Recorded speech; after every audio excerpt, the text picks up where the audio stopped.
మొదటగా ఇక్కడ విచ్చేసిన ఒకసారి అందరూ కూడా సైలెంట్గా ఉన్నాడగా దయచేసి. ఎందుకంటే ఒక 1.5 year నుంచి మనం కొంచెం స్లోగా ఉన్నాం. ఆంధ్రప్రదేశ్ రెడ్డి సంఘం పేరు అక్కడక్కడ వినబడుతుంది, కానీ చాలామంది రెడ్డి కులస్తుల మీద దాడులు జరిగినప్పుడు కానీ, లేదంటే రెడ్లకు ఏదైనా అన్యాయం జరిగినప్పుడు కానీ ఆంధ్రప్రదేశ్ రెడ్డి సంఘం పేరు అనేది వినబడుతుంది, కానీ మన వాళ్ళు ఎక్కడ కూడా తక్కువగా కనిపిస్తారు. దానికి చాలా కారణాలు ఉంటాయి. కాబట్టి ఒక్క 5 నిమిషాలు నాకు టైం కేటాయిస్తే పూర్తిగా మన ఆంధ్రప్రదేశ్ రెడ్డి సంఘం ఏం చేయాలి, ఏం చేస్తుంది, ఏం చేయబోతుంది అనే విషయాలు ఒక క్లుప్తంగా చెప్పేస్తా. ఎక్కువ సమయం కూడా తీసుకోను. చాలామందికి తెలిసే ఉంటాను, నేను గంగలకుంట నరేష్ కుమార్ రెడ్డి, ఆంధ్రప్రదేశ్ రెడ్డి సంఘం రాష్ట్ర అధ్యక్షులుగా వ్యవహరిస్తున్నాను. అదేవిధంగా ఆంధ్రప్రదేశ్ రెడ్డి సంఘం ఫౌండర్గా కూడా నేనున్నాను. ఈరోజు మనం అందరం ఇక్కడ కలవడానికి ముఖ్య కారణం ఆంధ్రప్రదేశ్ రెడ్డి సంఘం ఐక్యత, అభివృద్ధి, బలం, ఈ 3 మనకు ముఖ్య కారణాలు. ఇక ఆ తీర్మానాల గురించి నేను మరీ మాట్లాడతాను. మనం ఐక్యత అంటే మొదటగా మన ఆంధ్రప్రదేశ్ రెడ్డి సంఘం ఐక్యత కావాలి. గతంలో ఎంతోమంది ఆంధ్రప్రదేశ్ రెడ్డి సంఘంలో పనిచేశారు, కానీ మన కులంలో అన్ని దానిలలో కూడా మంచోళ్ళు ఉంటారు, చెడ్డోళ్ళు ఉంటారు, పుకార్లు చెప్పేవాళ్ళు ఉంటారు, తప్పుడు మాటలు ప్రచారం చేసేవాళ్ళు ఉంటారు, అందరూ ఉంటారు. అలాగే మన కులంలో కూడా ఉన్నారు.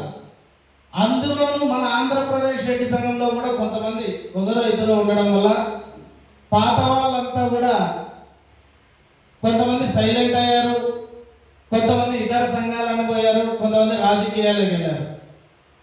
మరలా వాళ్ళందరూ కూడా ఆంధ్రప్రదేశ్ రెడ్డి సంఘంలోకి రావాలని ఉత్సాహంతో ఉన్నారు. కానీ నరేష్ రెడ్డి ఏమంటాడో, లేదంటే గోపాల్ రెడ్డి ఏమనుకుంటాడో, లేదంటే కమిటీ సభ్యులు ఏమనుకుంటారో అనే ఒక ఆలోచనతో ఉన్నారు. అంటే మా దృష్టికి వచ్చింది. కాబట్టి ఈ సందర్భంగా నేను ఒకటే చెప్తున్నా, మన ఆంధ్రప్రదేశ్ రెడ్డి సంఘం ఐక్యంగా ఉండాలంటే గతంలో ఏదైతే సంఘాన్ని విడిపోయారో వాళ్ళందరికీ కూడా మళ్ళా ఆహ్వానిస్తున్నాం ఈ వేదిక అని చెప్తున్నాను. అది అయితే ఆహ్వానం పొందే వాళ్ళు కూడా క్రిమినల్ చర్యలు చేసింటే తప్పనిసరిగా వాళ్ళని ఆమోదించేది లేదు. సంఘం పేరు అడ్డం పెట్టుకొని మాకు తెలియకుండా బ్యాంక్ అకౌంట్లు ఓపెన్ చేసి ఆంధ్రప్రదేశ్ రెడ్డి సంఘానికి చెడ్డ పేరు తెచ్చిన వ్యక్తులు కూడా ఉన్నారు. అలాంటి వాళ్ళని ఎట్టి పరిస్థితుల్లో ఆంధ్రప్రదేశ్ రెడ్డి సంఘంలోకి ఆహ్వానించేది లేదు. ఈ విషయాన్ని కూడా తెలియజేస్తున్నా. అంతే కాకుండా ఐక్యత కోసం ఈ నిర్ణయం తీసుకున్నాం మేమంతా. ఎందుకంటే మామూలే ఒక కుటుంబం అనేక తగాదాలు ఉంటాయి, కానీ మనం వేరే కార్యక్రమాల్లో కలసాల్సి ఉంటుంది. కాబట్టి ఈ నిర్ణయం తీసుకున్నాము. ఇతర సంఘాలలో ఉండే వాళ్ళని కూడా మేము ఆహ్వానిస్తున్నాము. తప్పనిసరిగా ఆంధ్రప్రదేశ్ రెడ్డి సంఘం బలోపేతం దిశగా, ఐక్యత దిశగా ఈ నిర్ణయాన్ని తీసుకొని అందరికీ ఆహ్వానిస్తున్నాం. ఇక రెండో విషయం అభివృద్ధి. అభివృద్ధి కావాలంటే కంపల్సరిగా కమిటీలు ఏర్పాటు కావాలి. అందుకోసము ఒక కీలక నిర్ణయాన్ని కూడా తీసుకోవడం జరిగింది. జూలై అంటే ఆషాఢ మాసం పూర్తి అయిన తర్వాత రాష్ట్ర కమిటీ, జిల్లా కమిటీల పూర్తి ప్రక్షాళన జరుగుతుంది. ఈ కమిటీలకి 3 సంవత్సరాల కాలపరిమితి ఉంటుంది. ఈ 3 సంవత్సరాల కాలపరిమితి కూడా సక్రమంగా వాళ్ళు ఎవరైనా కానీ నిర్వర్తించుకొని వాళ్ళు అలాగే కొనసాగుతారు.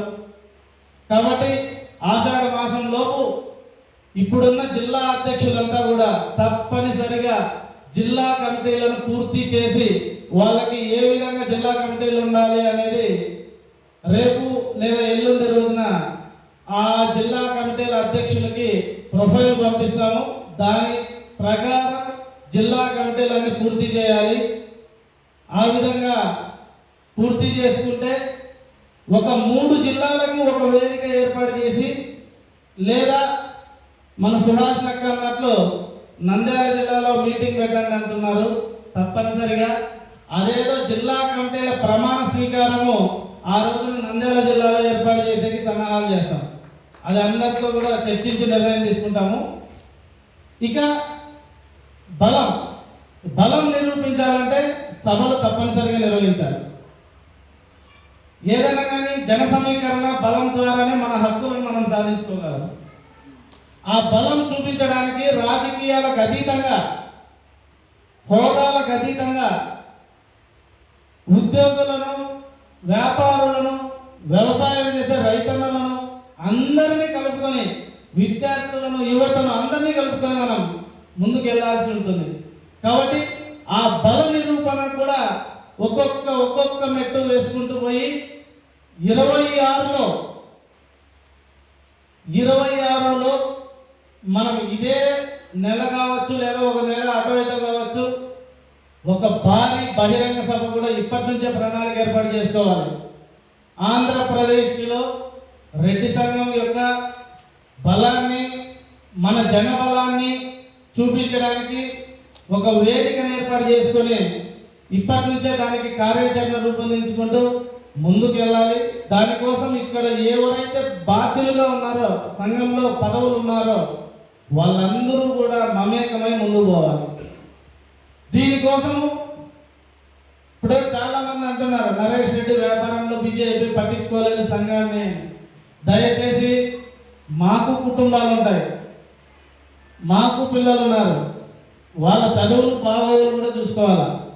నేను పూర్తిగా ఒక పక్క నా తమ్ముడితో కియాలో వ్యాపారం చేస్తూ కార్లు పెట్టి దాని సపోర్ట్తో నేను సంఘంలో తిరిగా, చాలామందికి తెలుసు. కానీ ఆ రోజు తిరిగిండే దానికి ఎక్కడో దాతలు కొంతమంది సహాయ సహకారాలు అందిస్తే దాన్ని కూడా అపోహలకు సృష్టించి నరేష్ రెడ్డి తిన్నాడు, నరేష్ రెడ్డి ఇల్లు కట్టినాడు, నరేష్ రెడ్డి కారు కొన్నాడు.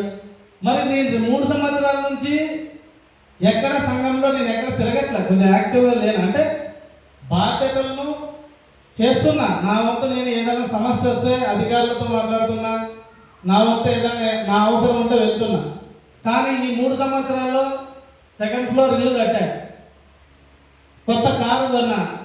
మరి ఏ సంఘం ఇక్కడ నుంచి వచ్చింది నాకు? ఫస్ట్ ఇవన్నీ కూడా మనమంతా ఆలోచన చేయాలి. ఎందుకంటే ఇది మన సంఘం మీటింగ్ అంటే చెప్తున్నా. ఎవరైనా అట్లా విమర్శ చేస్తే పలానా చోట అవినీతి పాలనంటే వెంటనే నా ఫోన్ నెంబర్ ఉంటుంది కదా, నాకు ఫోన్ చేయండి, నన్ను అడగండి. మన రెడ్డి లక్షణం ఏం తెలుసా? డైరెక్ట్గా మొహం మీద ప్రశ్నించడం. మనం ఆకలితో ఉన్నవానికి అన్నం పెడతాం, ఏదన్నా తప్పు అంటే డైరెక్ట్ ప్రశ్నిస్తాం. ఇప్పుడు జగన్మోహన్ రెడ్డి కానివ్వండి, ఇంత పెద్ద నాయకుడు ఎట్లయినాడంటే ప్రశ్నించినాడు, ఆ రోజు నిలదీసినాడు. కేంద్రం అన్న అడ్డంకులు వేసినా కూడా ధైర్యంగా ముందుకు పోయినాడు. అందుకే ఆయన 151 సీట్లతో ఎమ్మెల్యే అయినాడు. అంటే నేను ఎందుకు చెప్తున్నా అంటే మనలో మనం చోటు కొనుక్కోకండి దయచేసి. వాళ్ళు అట్లా చెప్పినారు, వీళ్ళు ఇట్లా చెప్పినారు, నరేష్ రెడ్డి అట్లా, బాబు రెడ్డి ఇట్లా, గోపాల్ రెడ్డి ఇట్లా, రామకృష్ణారెడ్డి ఇట్లా, ఇవన్నీ దయచేసి మీ చోటు పడిందా దాని మీద క్లారిఫై తీసుకోండి.